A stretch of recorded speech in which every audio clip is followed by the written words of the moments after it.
श्रोताओं नमस्कार। क्षेत्रीय समाचार एकांश के इस विशेष कार्यक्रम में मैं आपके साथ व्याख्या चंदोला। श्रोताओं, अब प्रस्तुत है विशेष कार्यक्रम मंथन में संगठन से समृद्ध पहल और ग्रामीण महिलाओं के सशक्तिकरण पर चर्चा। इसमें भाग ले रहे हैं ग्रामीण विकास मंत्रालय में निदेशक राघवेंद्र प्रताप सिंह और आकाशवाणी संवाददाता कमल कुमार प्रजापति। अक्सर ये कहा जाता है कि अगर गांवों का आर्थिक विकास होगा तो देश का आर्थिक विकास भी मजबूत होगा।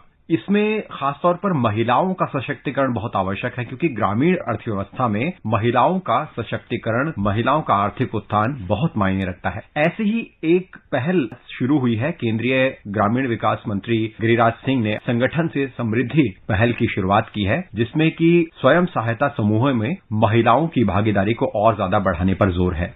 राघवेंद्र जी, स्वागत है आकाशवाणी के इस कार्यक्रम में आपका। धन्यवाद। तो राघवेंद्र जी, सबसे पहले हम संगठन से समृद्धि कार्यक्रम के उद्देश्यों के बारे में आपसे जानना चाहेंगे। हमारे सुनने वाले जानते होंगे कि भारत सरकार की एक योजना है जिसका नाम है दीनदयाल अंत्योदय योजना, नेशनल रूरल लाइवलीहुड मिशन। इस मिशन के तहत हम लोग स्वयं सहायता समूह में गांव की गरीब महिलाओं को जोड़कर उनके लाइवलीहुड को सपोर्ट करने के लिए उनको जोड़ते हैं उस स्वयं सहायता समूह में। तो ये जो संगठन से समृद्धि अभियान है, आज के दिन हम लोग करीब करीब 9 करोड़ महिलाओं को स्वयं सहायता समूह में जोड़ चुके हैं। तो ये जो अभियान हमने लिया है कि ताकि कोई भी हमारी रूरल में कोई भी हमारी महिला जो पात्र है वो वंचित न रह जाए, उनको जोड़ने के लिए 18 अप्रैल से 30 जून तक का ये अभियान चलाया जा रहा है। और हमारा उद्देश्य है हम लोग 10 करोड़ हाउस होल्ड यानी 10 करोड़ महिलाओं को स्वयं सहायता समूह के साथ जोड़े, जिसमें कि हर राज्य में ब्लॉक लेवल से लेके गांव के लेवल तक पे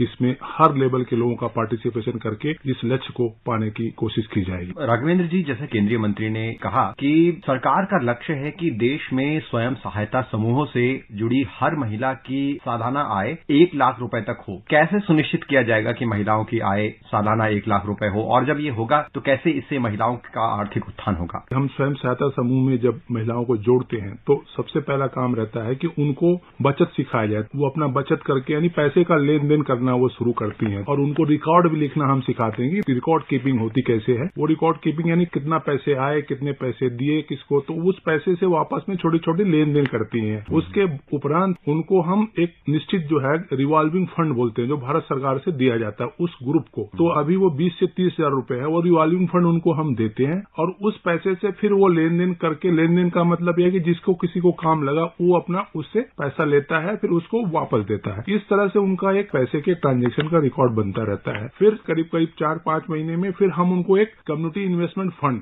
वो देते हैं, जो 1.5 लाख रुपए तक की राशि है। स्टेट अपने अपने हिसाब से थोड़ा कम ज्यादा करके देते हैं। फिर उस पैसे को भी इसी तरह से वो रोटेट करती हैं। जब उनकी बुक कीपिंग में उनकी रिकॉर्ड भी मेंटेन हो जाता है, यानी कि पैसा ले रही है और पैसा दे रही है, तो फिर हम उनको बैंकों के माध्यम से ऋण दिलवाते हैं। उस ऋण में भारत सरकार भी कुछ इंटरेस्ट सबवेंशन जिसको कहते हैं, यानी हम उनको 7% पर लोन उपलब्ध कराते हैं, और उसके ऊपर की जो भी इंटरेस्ट होगा वो भारत सरकार अपने तरफ से देती है 3 लाख तक के लोन के लिए। उस पैसे से वो अपनी लाइवलीहुड के बारे में, जैसे मान लीजिए किसी को गाय खरीदना है, किसी को कोई बिजनेस शुरू करना है, तो इस तरह के उपायों में वो पैसे का यूज करती हैं। अब उसी तरह से हमारे 2 इंटरवेंशन और हैं, एक जिसको कहते हैं, मैंने बताया कि फार्म लाइवलीहुड। फार्म लाइवलीहुड में भी हम ये चीजें अलग अलग के इंटरवेंशन उनको, जैसे किसी का बी कीपिंग का है, किसी को और भी जो सारी चीजें हैं, तो उसमें हम दोनों तरह से काम करते हैं। एक तो उनकी ट्रेनिंग भी कराते हैं, और प्लस बाकी डिपार्टमेंट के माध्यम से कन्वर्जेंस करके उनको और भी चीजें करवाते हैं। तो हमारा ये उद्देश्य है कम से कम जो हमारी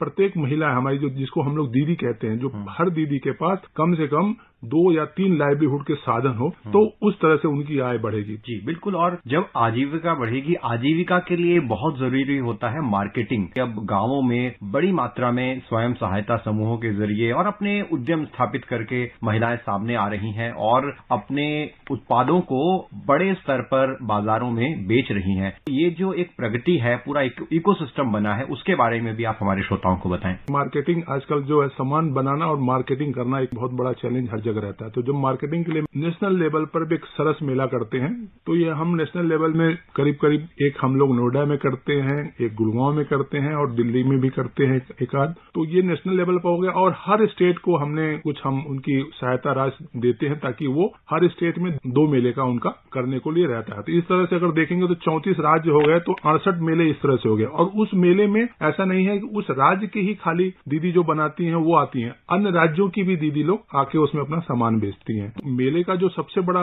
जो कहें कि लाभ रहता है, एक तो है कि उनको जो हमारा खरीदार है, जो कस्टमर उससे सीधे इंटरेक्ट करती हैं, तो उनको अपना उत्पाद कैसे सुधारना है वो पता चलता है। दूसरा है कि एक दूसरे राज्यों से सीखने को भी मिलता है दीदी के कि वो वहां कैसे क्या बन रहा है, हम कैसे बनाए। अब आजकल का जमाना जो है आपने देखा है कि ई कॉमर्स का है, तो ई कॉमर्स में भी हमने जो है फ्लिपकार्ट, अमेजन, मेसो से के साथ एमयू किया हुआ है, जिसमें कि उनके सामान बिक रहे हैं। और अभी हाल ही में लास्ट ईयर अक्टूबर में ग्रामीण विकास मंत्रालय ने खुद का एक ई सरस पोर्टल भी लॉन्च किया है, जिसके eSaras.in का उसका एड्रेस है। सभी श्रोताओं से एक गुजारिश करूंगा कि जहां भी मौका लगे, चाहे आप सरस मेले में जाएं या ई सरस पे खरीद के, हमारी जो SHG की जो महिलाएं हैं, और मैं आपको विश्वास दिलाना चाहता हूं कि उनका उत्पाद बहुत अच्छा होता है। बिल्कुल। तो आप गांव की महिलाओं को बढ़ावा देने के लिए वो उत्पाद जरूर खरीदें।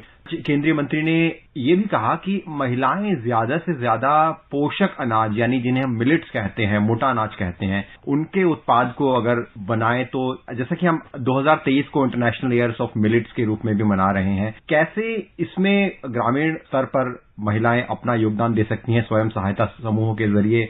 जैसे आपने देखा कि अभी तक गांव में कुछ लोग जो ट्रेडिशनल खेती कहते हैं, जिसमें कि गेहूं और धान, उसी की खेती पर लोग निर्भर रहते हैं, लेकिन उसमें उतना रिटर्न नहीं मिल पाता है। तो मंत्री जी का जो कहना था, उन्होंने कहा कि अब आपको खेती ऐसी करनी है कि जिसमें आपको अच्छा रिटर्न मिले, यानी अच्छा उससे मिले। तो अभी मोटे अनाज की तरफ लोगों का आकर्षण बढ़ रहा है। तो मोटा अनाज उगाने में क्या है कि उसकी एक तो बहुत सारी चीजें बढ़ रही हैं, और जो पानी की समस्या है उसमें पानी भी कम लगता है। उसी तरह उन्होंने ये भी कहा कि आप मोटा अनाज या फलदार वृक्ष उसकी तरफ जाएं, या वेजिटेबल्स। तो ये सारी जो श्री अन्न की बात आपने कही, मिलेट ईयर, तो ये जरूर है कि इस साल आप देखेंगे बहुत सारा भारतवर्ष में इसकी एक्टिविटी भी हो रही है। तो ये निश्चित तौर पर जो हमारी दीदियों का जो आय बढ़ाने का एक बहुत बड़ा जरिया साबित हो सकता है।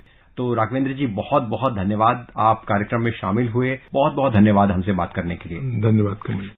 श्रोताओं, ये आप सुन रहे थे विशेष कार्यक्रम मंथन में संगठन से समृद्ध पहल और ग्रामीण महिलाओं के सशक्तिकरण पर चर्चा। श्रोताओं, अब सुनिए आकाशवाणी के लोकप्रिय कार्यक्रम प्रधानमंत्री की मन की बात पर आधारित विशेष श्रृंखला। आज की कड़ी का विषय है छात्रों से अपने स्कूल कॉलेज के लिए कुछ करने की अपील। लोग आवाज और सीधा संवाद, यानी आपके हम सबके मन की बात। जी हाँ, ऐसे ही करोड़ों लोगों से जुड़ जाते हैं हमारे प्रधानमंत्री हर महीने मन की बात प्रोग्राम के साथ। आकाशवाणी पर यह सिलसिला इस महीने यानी अप्रैल में 100वीं कड़ी के साथ जारी रहेगा। इसी विशेष मौके पर मन की बात कार्यक्रम से प्रधानमंत्री के चुनिंदा संबोधनों को फिर प्रस्तुत किया जा रहा है। इस विशेष कार्यक्रम की 71वीं कड़ी में पेश है प्रधानमंत्री की वो अपील, जिसमें उन्होंने छात्रों से अपने कॉलेज स्कूल के लिए कुछ करने की बात कही है। गांधी जी ने कॉलेजों विश्वविद्यालयों के छात्रों के लिए एक विचार दिया था। पढ़ाई के बाद वे अपने आसपास के गांव और बस्तियों में जाएं, उनकी भलाई के लिए कुछ करें, उनके माहौल से परिचित हों। 29 नवंबर 2020 को प्रसारित मन की बात कार्यक्रम में प्रधानमंत्री ने इसी अंदाज में छात्रों को नया विचार दिया। उन्होंने छात्रों से अपील की कि वे अपने एल्यूमनाई के लिए काम करें, इसके लिए नवाचार को बढ़ावा दें और अपना नेटवर्क बनाएं। छात्रों का ये कार्य राष्ट्र और समाज को नई दिशा दे सकता है।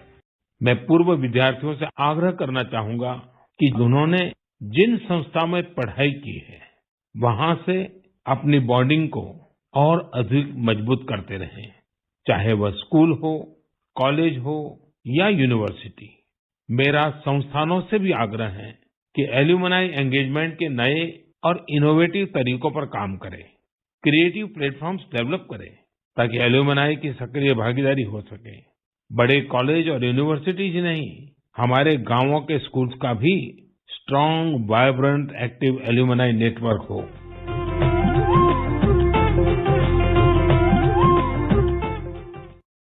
श्रोताओं, आज के कार्यक्रम में इतना ही। नमस्कार।